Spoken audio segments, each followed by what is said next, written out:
Srimad Bhagavatam, 4th canto, 4th chapter, text 34. Sati quits her body. This is the last verse of this chapter.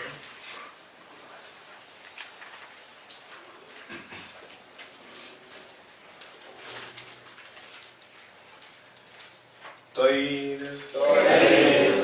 alatayudhai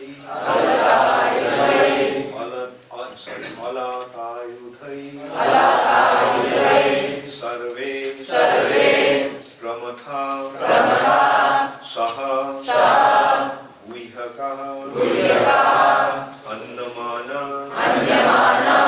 isho bheju ushadbhi Brahma Tejasa Toiralatayudhai sarve Toiralatayudhai sarve Pramatha saha guihaka Pramatha saha guihaka Hannamana disho bheju Hanyamana disho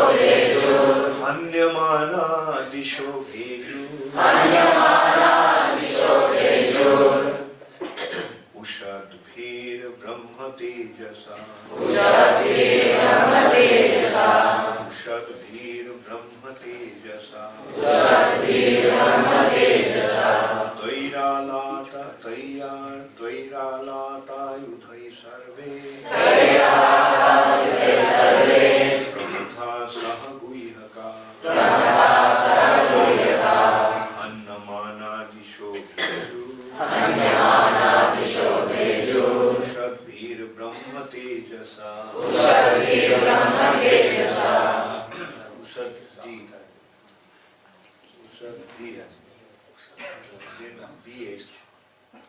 D after D, Ushad B. क्या लिखे थे? B H. Okay. D H.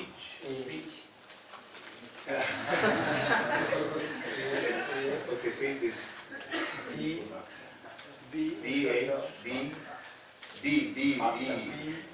H. I R.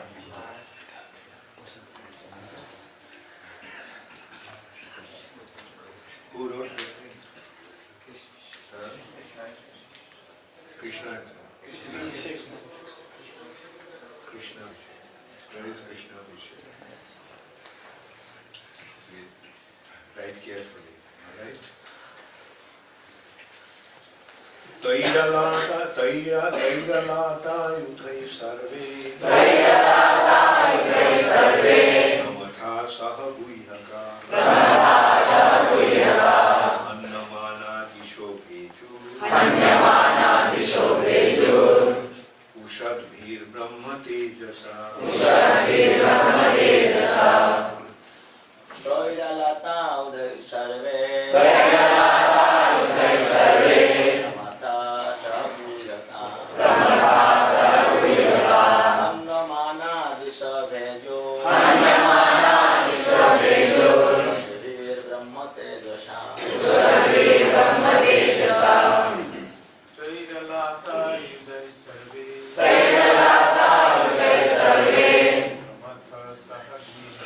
Brahma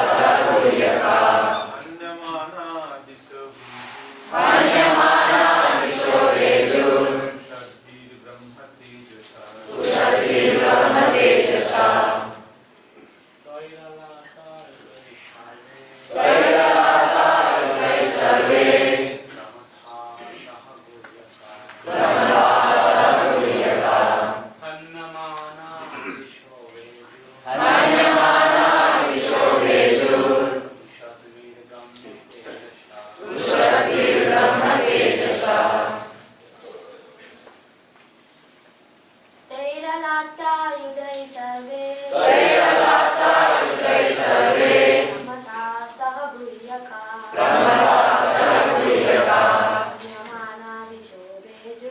अन्यमानादिशोभेजु शक्तिर्ब्रह्म तेजसा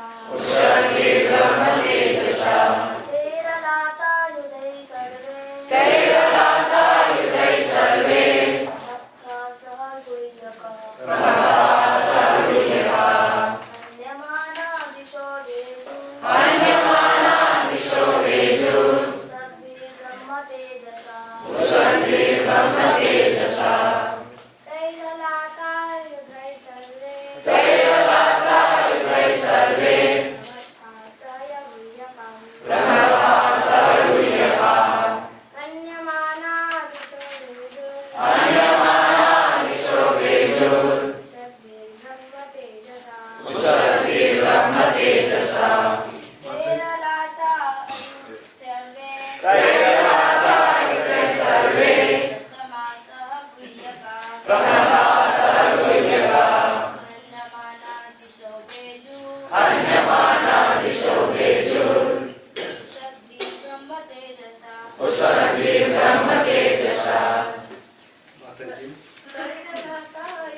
By them. Alato ayudhai. With weapons of firebrands. Sarve. All. Pramatha. The ghosts. Sahaguhyaka. Along with the Guhyakas. Annamanaha. Being attacked. Dishaha. In different directions. Bheju. Fled.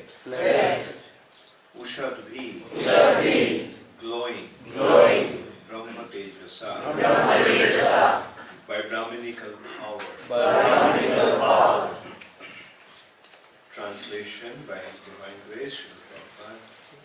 When the Ribhu demigods attack the ghosts and Guhyakas with half-burned fuel from the Yajna fire, all these attendants of Sati fled in different directions and disappeared. This was possible simply because of Brahma Tejas, Brahminical power. Please repeat. When the Ribhu demigods attacked, the ghosts and the Guhyakas with half-burned fuel from the Yajna fire. All these attendants of Sati fled in different directions and disappeared. This was possible simply because of Brahma Tejas, Brahminical power. Purport by Sri Prabhupada. The word Brahma Tejasa used in this verse is significant. In those days, Brahmanas were so powerful that simply by desiring and by chanting a Vedic mantra, they could accomplish very wonderful effects. But in the present age of degradation, there are no such Brahmanas. According to the Pancharatrika system, in this age, the entire population is supposed to consist of Sudras because the Brahminical culture has been lost. But if anyone displays the sign of understanding of Krishna consciousness, he should be accepted according to Vaishnava Smriti regulation.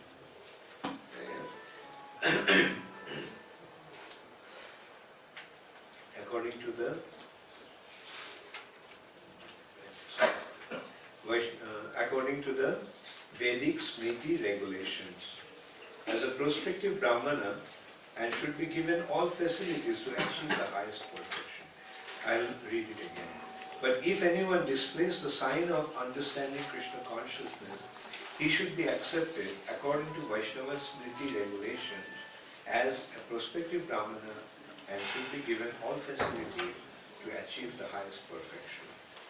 The most magnanimous gift of Lord Chaitanya is that the highest perfection of life is available in the fallen age if one simply adopts the process of chanting Hare Krishna, which is able to bring about the fulfillment of all activities in self-realization. Thus, in the Bhaktivedanta purport of the 4th canto, 4th chapter of the Srimad Bhagavatam, entitled Sati quit her body.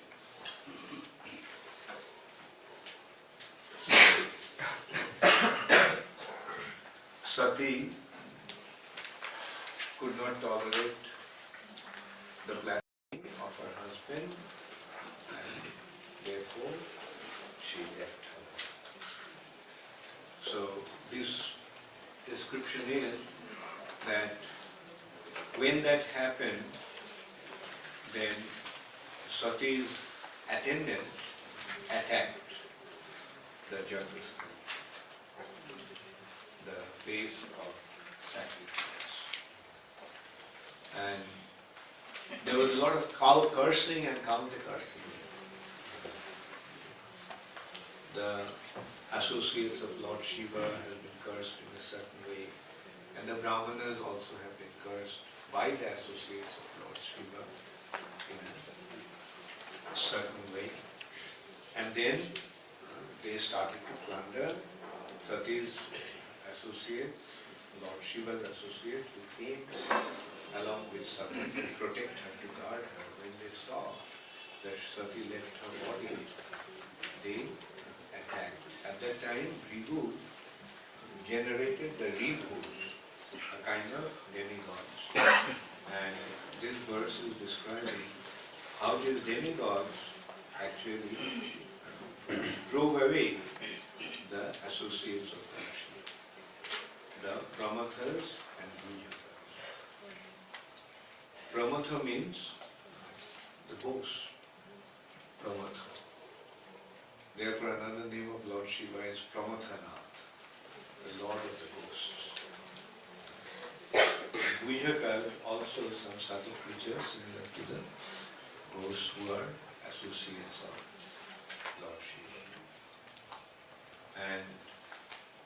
But when the Ribhus attacked them, these ghosts and others, they could not tolerate their attack. They ran. And here it has been pointed out, because these Ribhus were empowered with Brahma Tejas, Brahma, the power of the Brahma. The power of Brahmana like Ribhu. So here we can see the power of the Brahma. Like yesterday also we discussed about, we saw in the previous verse, Bhrigu just created demigods by chanting mantra. These demigods were created just by chanting of mantra. So powerful. As it is, the demigods are powerful. Demigods are the controllers of different affairs and they are extremely capable, extremely exalted individuals. And Bhrigu Muni could actually create them. And these personalities were so powerful that they could drive away the associates of Lord Shiva. So this is the last verse. So in respect to Brahma Tejas, Prabhupada pointed out, the Kali Yuga Brahmanas have no Tejas. And they have, because they are not Brahmanika by nature.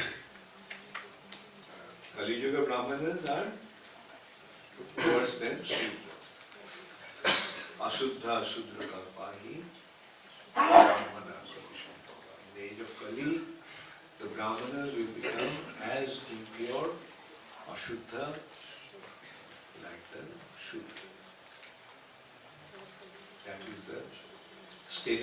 present age of Kali. But in other ages, the Brahmanas were very powerful. They had the spiritual power. Kshatriyas have physical power, material power, physical power, or the military power. The Kshatriya gets his power from his physical strength and military power and other such expertise. That's a Kshatriya power. But the Brahminical power is derived from the wisdom, spiritual. And that power is far superior. Like what is more powerful? What is more exalted? The body or the soul? The soul. So physical power is the power of the body. So that power is limited. But the spiritual power is unlimited. But later on we will see that how Lord Shiva created one being just by pulling out a tuft of hair and throwing it on the ground. Huge, gigantic personality. And Lord Shiva ordered him to kill Daksha. And he did. So this way we can see that the power of Lord Shiva is even superior to the Brahmini. But then again we see Lord Shiva sometimes fights with Krishna. And then he becomes defeated. So this is how we can see that Krishna is even more powerful than Lord Shiva. He is the supreme powerful. Whereas Lord Shiva's power is subservient to Krishna's power. Akole Ishwar Krishna or Shah. Only Krishna is the supreme controller, supreme proprietor, supreme personality of God. And everyone else is his servant. Lord Shiva. What to speak of Lord Shiva? Even the Vishnu Tattvas are subservient.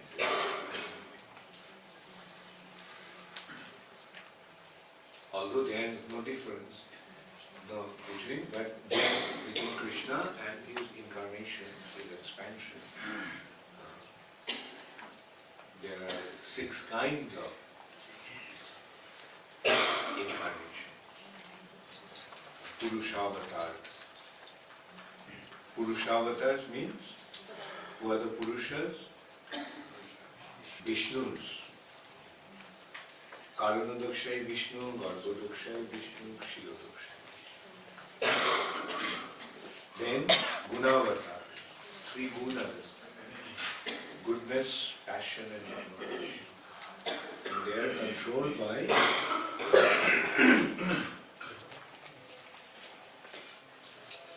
the Gunavatars.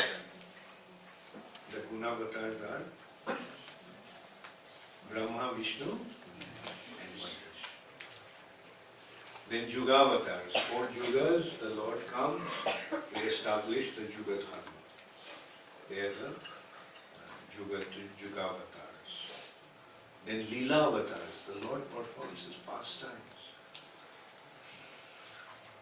So in his Leelas, appearing in different forms, the Lord performs his pastimes.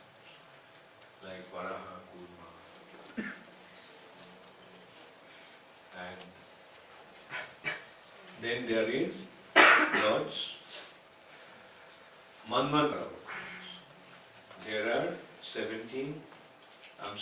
14 Manus in a day of Brahma, and in with each Manu's time, the Lord manifests himself as Manvantara.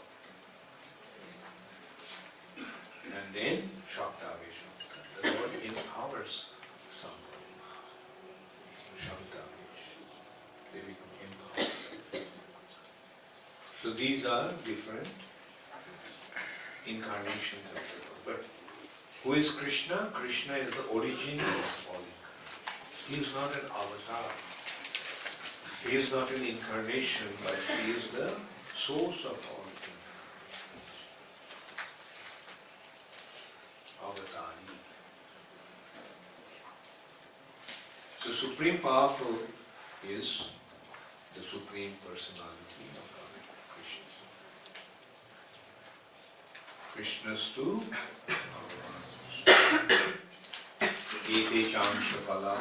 These are all, these incarnations are his amsas and kalas.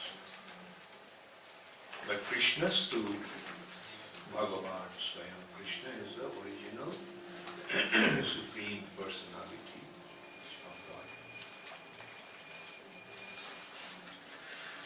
So Lord Shiva, so this verse is pointing out that the Brahmanas, they are very powerful. Like there is this anecdote of Vishwamitra. Vishwamitra was a powerful Kshatriya king, very powerful Kshatriya king. But when he saw Vasishta's power, he became completely baffled. He thought he's a Brahmana and doesn't have anything. So, looks so skinny and fragile. And the weapons that he used, Vasishta just by holding his stick.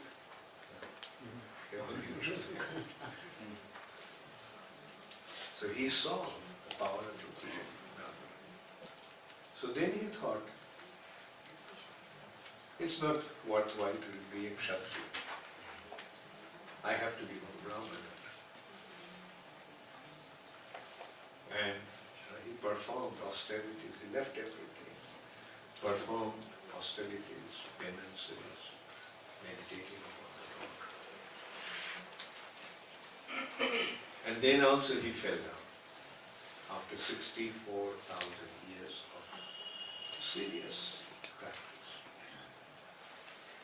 Indra sent one celestial girl, a girl from heavenly planet.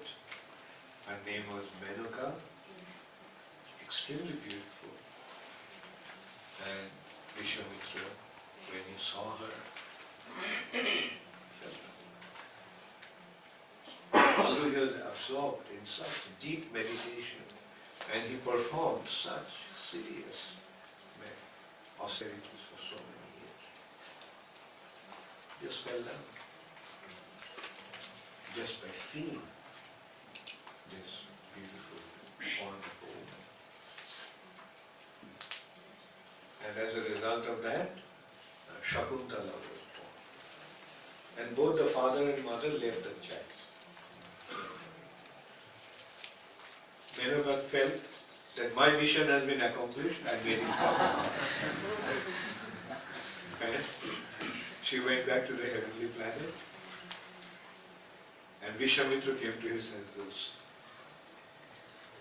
All my 64,000 years austerities lost.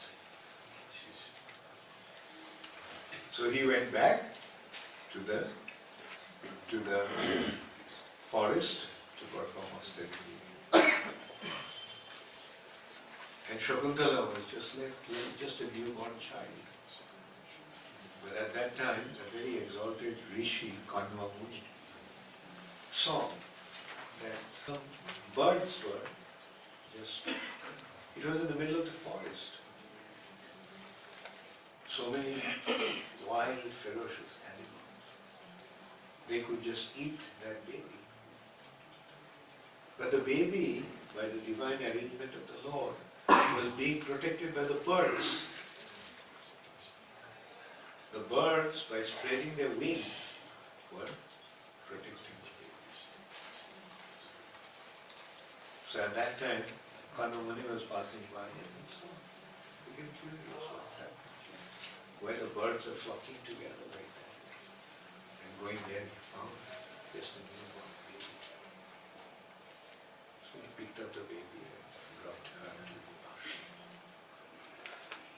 and he brought her up. And Shakuntala grew up all the way in the middle of the forest in the ashram of the sage. But after all, she is not an ordinary person.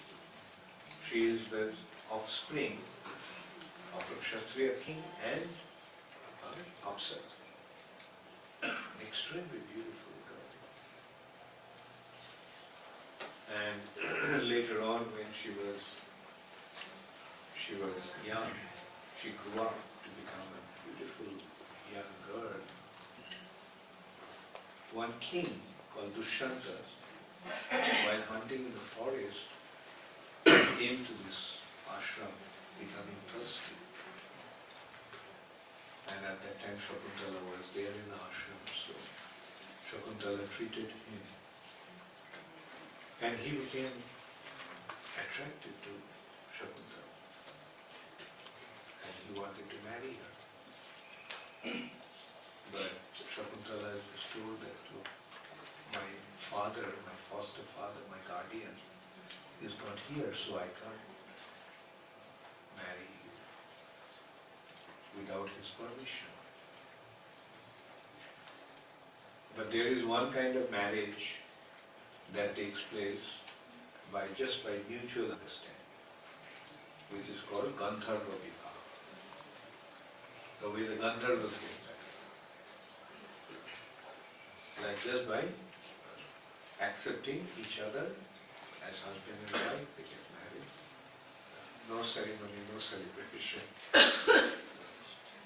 There are different types of marriage actually, different types of wedding. There is a wedding like that of demigods, wedding like that of the Gandharvas, wedding like that of human beings, wedding like that of Rakshasas. That's also another kind. Then the Kshatriyas have Sayamvaras. That's another kind of wedding. There are different types of wedding. And this Gandharva wedding is just by exchanging garland, they get married. So Shakuntala actually got married to the king Dushyanta in this way, in the Gandharva Vivaha. And then when Kanumuni came back, she told him what happened. So Kanumuni said, okay, so we go to the king's palace. She didn't leave because without the permission of her father she couldn't leave. So that's why she stayed there. And anyway, this is a beautiful story, which is also there in Mahabharata. That's what I was telling yesterday, that in Vedic culture, generally there is no room for fiction, imaginary concocted stories. Even when they would write a drama, the basis for the drama would be based on such facts from the scriptures. Abhigyan Shakuntala, written by Kalidas. But the original an incident, it happened. Dushyanta was a king, Shakuntala was a beautiful woman. She was half human being, half demigod, half god. And actually it is after Shakuntala's son, Bharat, that the land of India has become known as Bharatvarsh. That's also very interesting. Like, it's a beautiful drama actually. Like, as sometimes it is said, the facts are stranger than fiction. Often facts are stranger than fiction. Like, we don't have to create a fiction. Sometimes the facts are even more strange or exciting than fiction. You want to hear the story? Yes. Okay. I'll try to briefly describe that. When King Dushyanta left, he gave a ring with the royal emblem just as a token of marriage and the way to accept her as his wife. So,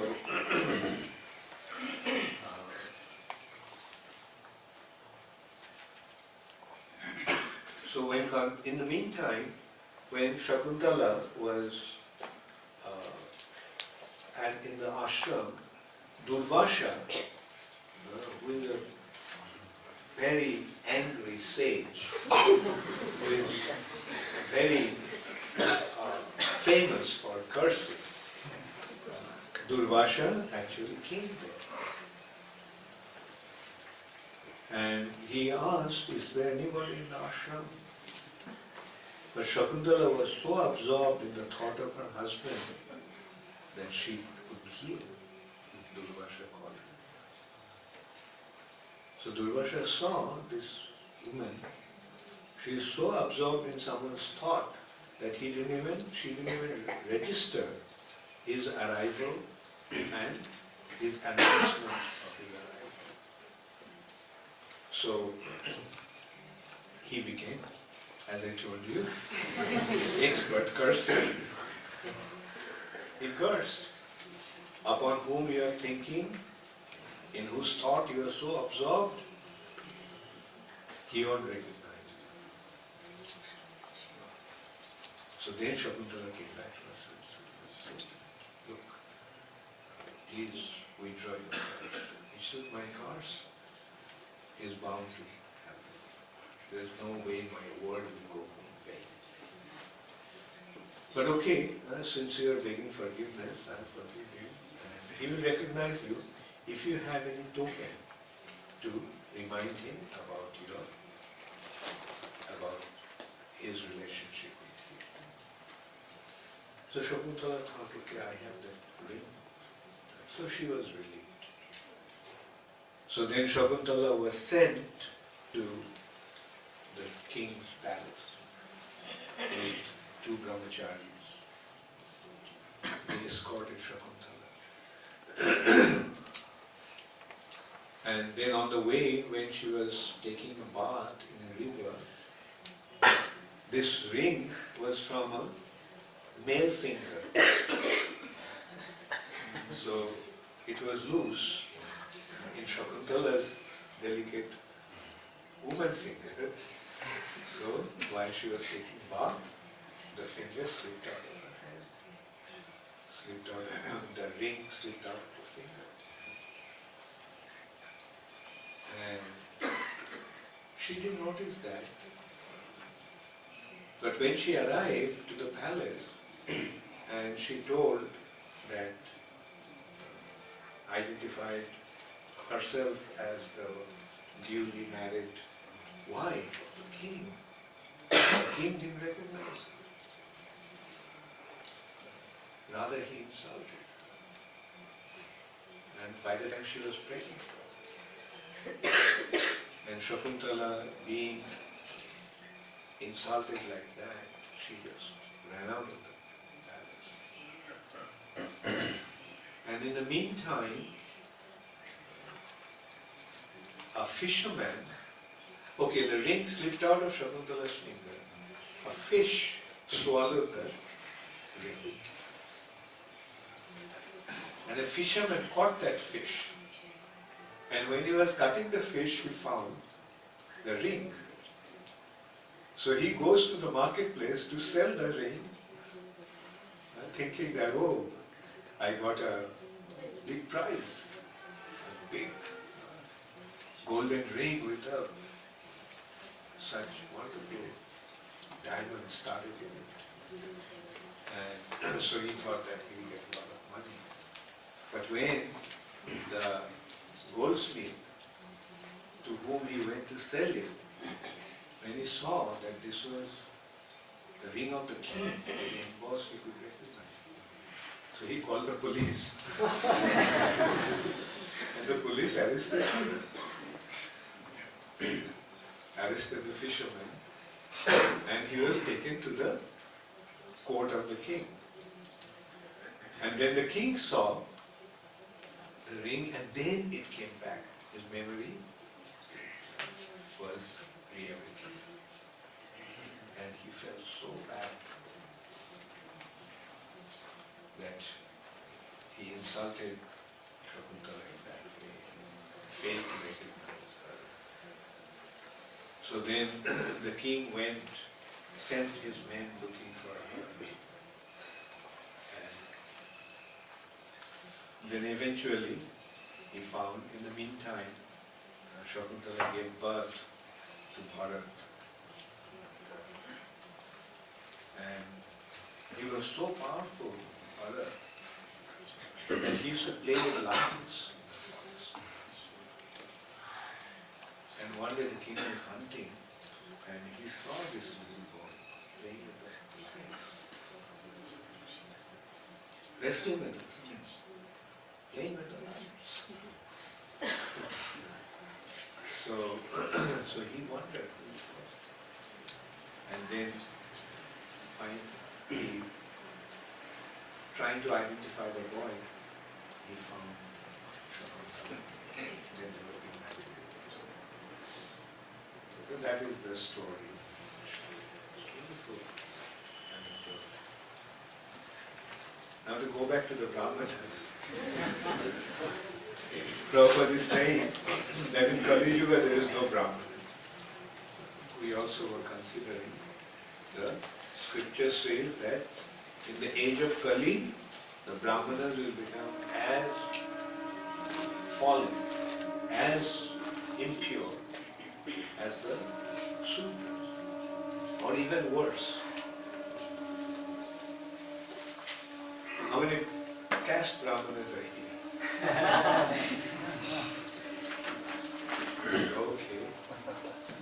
Okay. So, do you want to hear some stories?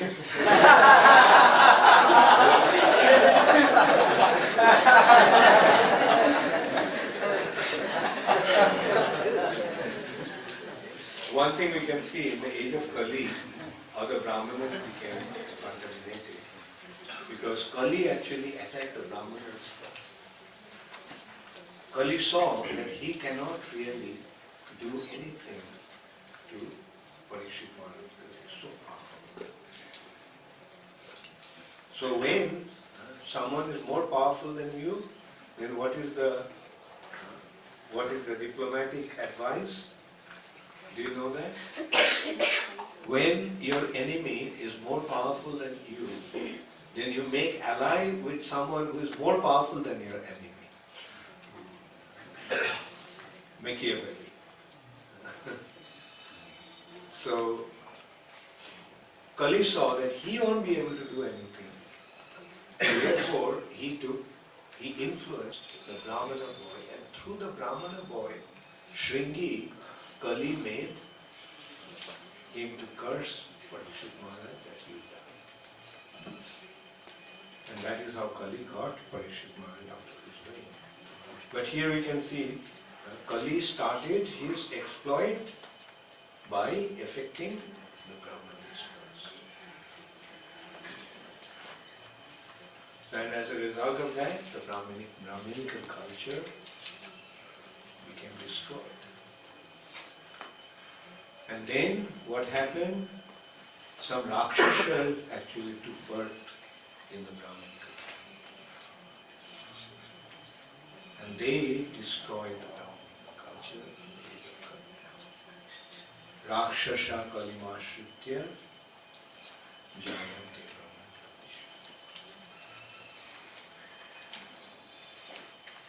So as a result of that, the Brahminical culture, the Vedic culture was destroyed. And when the Vedic culture was destroyed in this way, when there was no Brahmanas to guide the Kshatriyas started to fight among themselves. And then the enemies took advantage and they took over the Dharma Kshetra, the land of Bharat.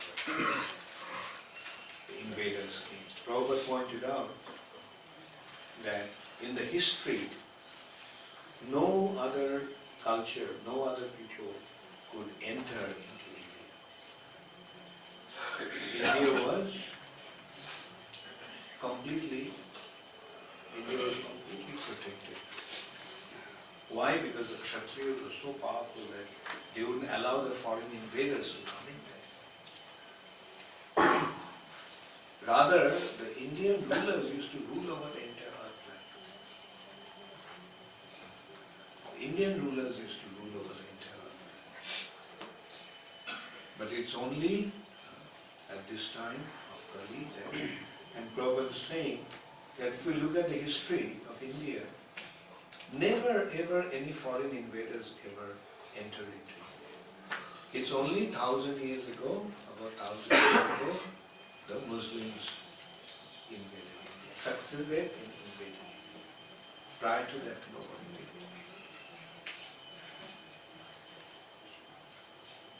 Alexander tried, but he couldn't enter into India. Just one small king, the provincial king, in the border of India, King Puru, massacred Alexander. He had such a powerful elephant regiment that Alexander was completely baffled. But of course, Alexander succeeded in defeating Puru by treachery. He attacked him from behind. At night, he moved his army to go beyond the enemy line, and in the morning, when the battle started, they attacked the enemy from behind. And that's how they could actually capture Puru, defeat him. But Alexander then realized that a small provincial king in the border state can be so powerful. What about the king who was ruling over the mainland? So he realized his inability to match him, inability to fight with him, so he retreated. Muhammad Ghori was defeated 17 times by Prithviraj Chauhan. And Prithviraj let him out. But then he took advantage of a feud between Prithviraj and Jaichand, and he sided with Jaichand. And jointly they attacked Prithviraj. From one side, he and Ghori attacked, and from the other side, Jaichand attacked. So Prithviraj's army was quite surprised, and as a result of that, he was defeated. Like the Muslim couldn't defeat him, but taking advantage of the Hindu king, he actually defeated the Hindu. So we can see why the Indian kings were fighting like this. Because there was no Brahmanical, no Brahmana to advise them, right? So when the Brahmanas were not there to guide the society, the Kshatriyas became independent, they became tyrannical, and they started to fight among themselves, and as a result of that, they destroyed them. And the enemies came. Later on, we also saw these Muslims actually used to take advantage of the fight, the conflict between the Rajput kings. They were fighting and they just took advantage of that, and they made friends. And they also, because these kings did not have the Brahminical guidance, they made allegiance with the Muslims, and the Muslims took advantage of them with defeating them. I mean, with their support, they actually defeated the other Hindu kings.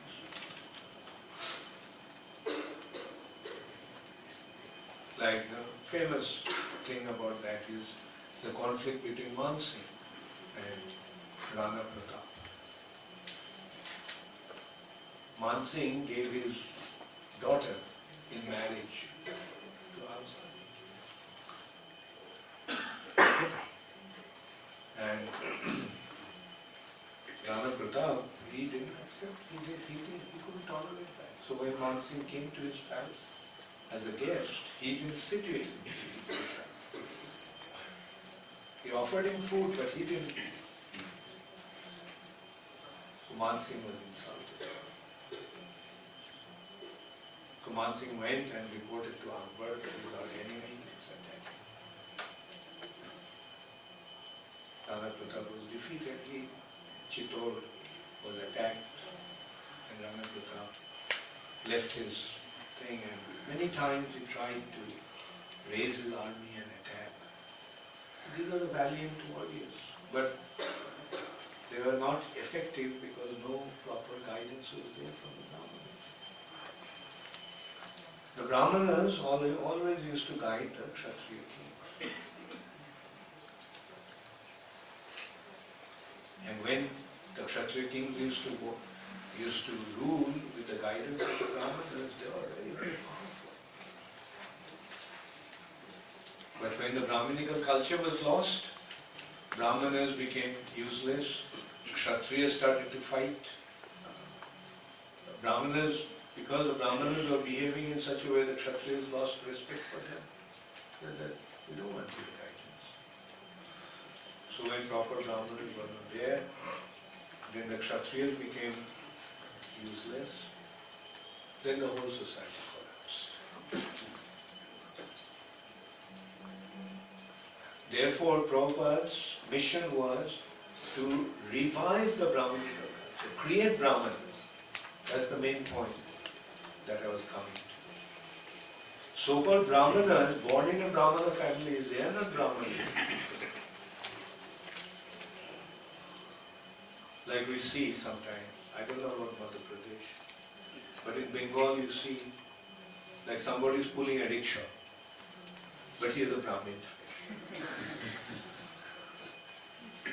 Guy is worse than a Shudra, pulling a rickshaw. But he's so proud of his Brahmin.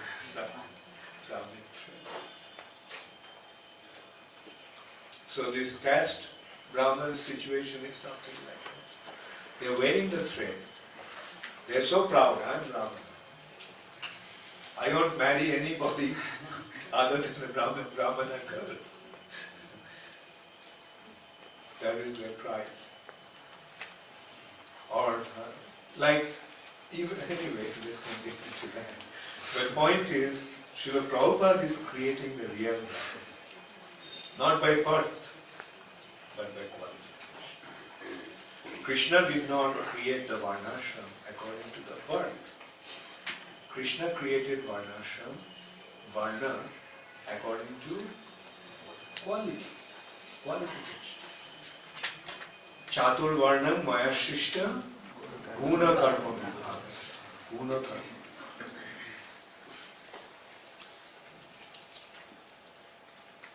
And this way we can see that the real spiritual personalities, they come to revive the proper Vedic culture. And as a result of that, in today's world, sometimes they appear to be like a revolutionary or a reformer. Like Prabhupada was criticized.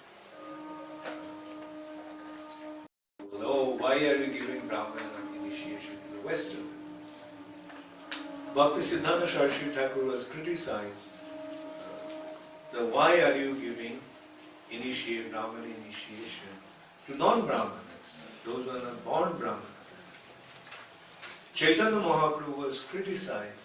Why are you revealing the Vedic scriptures, allowing the non-Brahmanas to enter into Vedic culture?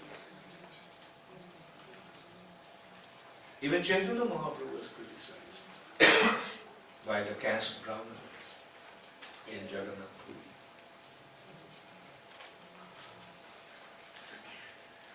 Advaita Acharya was criticized. because he gave the Shraddha Patra, the plate that is offered to the forefathers. The Shraddha is meant to be offered to the most exalted person for the benefit of the departed soul.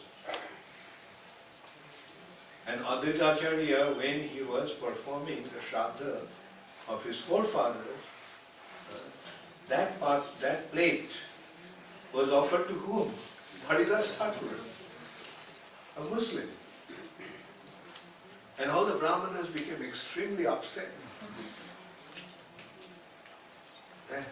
He offered it, he is such an exalted Brahmana, and he is offering it to a Muslim without even recognizing us. So they decided to ostracize Advaita Acharya for this act. Okay, ostracize him from the Brahmin society. Advaita Acharya couldn't care less. But something happened, something very strange happened to them. When they tried to light fire, there won't be any fire. All these Brahmanas, they tried to light the fire to cook. They tried to light the fire for performing sacrifice. They tried to light the fire when it was dark. But the fire wouldn't light. They tried to bring the fire from other village. They got some fire and they thought that we will carry the fire to our village. But as soon as they came to the village, immediately the fire got extinguished. So then some of them recognized that maybe it is due to their offense to Advaita Acharya that such a thing happened. So then they went and got forgiveness from Advaita Acharya. Advaita Acharya said, look, don't beg forgiveness from me. Go and ask forgiveness from Srimad. Because we have offended him, and that's why this situation. So then they went and begged forgiveness from Haridas Thakur. Then they came back and they found everything is alright. The fire started to burn again.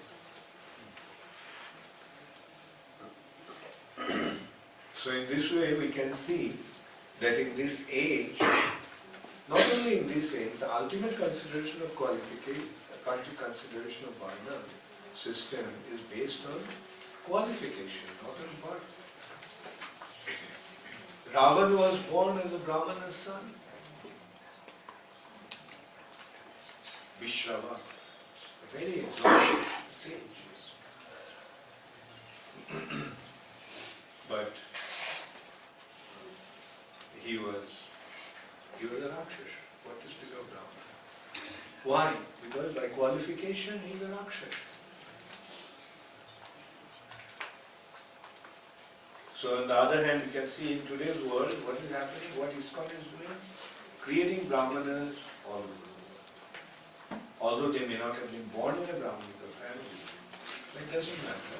Prabhupada is uplifting them to the Brahmanical platform by giving them the proper qualification, qualifying them to the Prabhupada. And those of you who have got Brahmana initiation also try to cultivate this quality of a Brahmana. Don't become caste Brahmana. Oh, I have a thread, so I am a Brahmana. Become a Brahmana. What is the qualification of it? The qualification of a Brahmana is, the first qualification is that he is twice born. He got the second birth through proper initiation. That is the first thing. Otherwise, Janmana Jayate Shudra. By birth, everyone is a Shudra.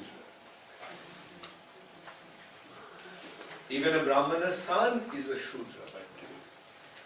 It's only through sanskar that he becomes Dvija, twice born.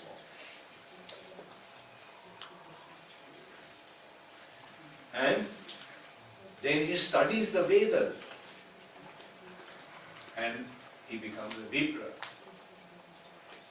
And then when he realizes the transcendental reality, transcendental nature, then he becomes a Brahma. Brahma janati iti Brahma. Brahma means transcendental knowledge. You realize that you are not your body, you are a spirit. You realize that beyond this material nature there is a spiritual reality. That is spiritual. You realize that in the spiritual reality, Krishna is the supreme controller. Then you become a Brahmana. So become a Brahmana by qualification, not by birth.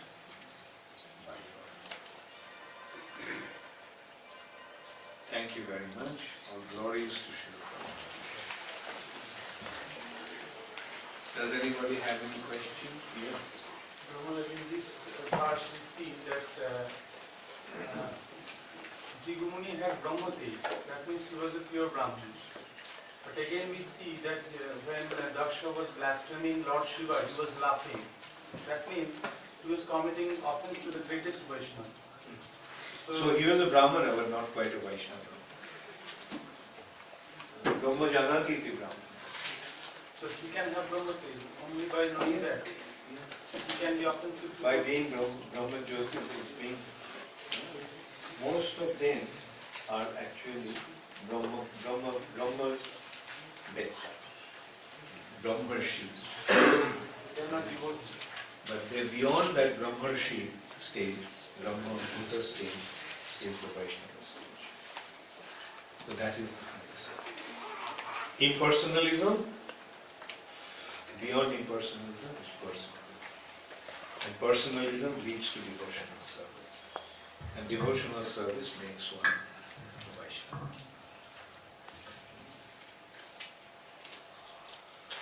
Yes. As you mentioned that for different type of species, different type of marriages are like Gandhar marriage and human marriage. So like Dushyanta and Sakuntala both were human beings. So how they were married according to the customs of Gandhar marriage? No, there are types of marriage. Anybody can marry. These are the types of marriage that one can adopt. Anyway, you remain a brahmachari.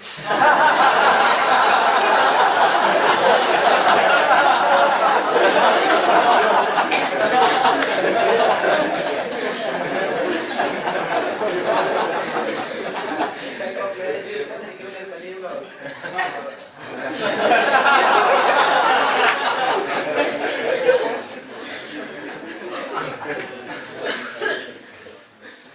It can. But in Kali Yuga, people don't even get married. Especially in the West. Men and women live together without getting married. And India is following that trend. The youngsters are thinking, oh, we must live the life like them in the West. No need to get married.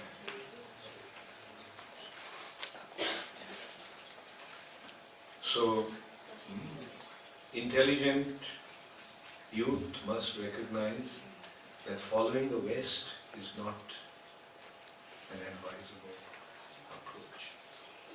Following the West is not going to benefit us. We must follow the Vedic culture. And we must spread the Vedic culture for the benefit of the world. Otherwise, following the West is so degrading. Isn't it? No class. Very, very low class. Yes, you have a question. Maybe it's already answered how. But Vishwamitra Muni, he was in deep meditation and then he was disturbed, so it means he was not meditating on Supreme Lord as a personal thing. Yeah, most of these meditation are impersonal. Yeah, when one meditates upon the Supreme Personality of Godhead, then there is no question. Generally, then there is no question. I have no questions. You mentioned that Dushanta and Shakuntala, they had Sambara, and after him was the planet Earth named. And Maybe I'm not correct, but as I remember that also Rishabharat is Rishabharat. He had also sung Bharat. Yeah, Prabhupada is explained it after him is the one that I see. how is that? Anyway, both the Yeah, Prabhupada said, somebody said like this, some other said like this. Ah.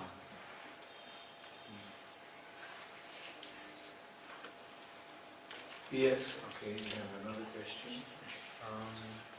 You explained about these Brahmanas that they don't have any more power in Kalinga. And also according to my understanding, Chaitanya Mahaprabhu introduced only Sankirtanya guys effective in Kalinga. So what is the effect of this Homa, this fire sacrifice? We are sometimes performing the devotees for certain ceremonies and like that. Purpose is on just to impress others. For sure. But they'll think, people like to visually see something to relate to it. It's more cultural. Kali Yuga is just chanting Hare Krishna. There's no need for fire sacrifice. But just to, to leave some deep impression, these things. Like for example, during Vrindavan temple opening, Srila Prabhupada invited the Brahmanas from South India. They are very expert in rituals. Just to make people think, oh yeah, it is done in a nice way. But Prabhupada knew the only way to make it happen, real thing in this age is to chant Sankirtan. Hare Krishna Mahaprabhu. Yes, Ravina. When Sati gave up her body, did she burn her body? When Sati gave up her body, did she burn the body? Did she take the body out? She left her body. She just left the body. Left the Like body. it's cut in pieces. Yeah. I think here Bhagavatam actually describes she created a fire. But other places the description is Lord Shiva started to dance with the body. I think that's what it's Right. So sometimes you see we find some contradiction in the scriptures. Bhaktisiddhanta Saraswati Thakur said that these contradictions are kalpabhed. In some kalpa it happened in this way, some kalpa it happened in another. Yes, yeah. Yeah, Vaishnavas are superior than Brahmanas, so why second initiation? So is it an ascending process going towards a Vaishnava? Yeah. You see, for two reasons. One reason is that the Vidhi mark, you see, when we follow the temple rituals, that is done like deity worship and things, they are done following the Vidhi mark, Vaidhi, scriptural injunctions. So the Vidhi mark is that when you are worshipping the deity, it has to be a Brahmana. When you are cooking for the deities, it has to be a Brahmana. Therefore there was, we are building temples, therefore we need Brahmanas to conduct these activities. That's one consideration. The other consideration is to make people realize that a Vaishnava situation is above the Brahmana. The Brahmana initiation is given. Because you are a Vaishnava, you are already qualified Brahmana. But for the sake of certain purposes, this initiation. Yes, Priyavrata. Chanaka Pandit was at the time of Alexander the Great. Was he giving the Brahminical advices to the various kings in that time in India? What role Chanaka was the kingmaker. At that time, the kings of India became divided. Right? So Chanaka he realized that to establish or to maintain the proper Vedic culture, they have to be united. That means they have to come under the rule of one king. So he found Chandragupta and he saw the qualities in him which is befitting a king's quality. So that's why he picked him and he trained him. And he made all the arrangements for him to become the king. So did he play the role as a Brahmin? Or did he? Yeah, he was a minister. He was a minister, but the Prabhupada says that Chanakya was the ideal Brahmin in the recent age, in the recent past. Although he was not only the chief minister, but he was the maker of the king, still he did not take any benefit from the king. What to speak of living in the palace of the king? He did not even take anything from the king. He used to, how he used to maintain himself? Through uncha vritti. Uncha vritti means after harvesting, the grains that are still on the field, he used to collect those grains and with that he used to maintain himself. And when he saw that Chandragupta started to become too proud of his position and started to disrespect him, so he left. And when Chanakya left, Chandragupta's dynasty collapsed. Wonderful example. The Prabhupada will not enforce his name there. Yeah, very powerful person. Okay, thank you very much. All glories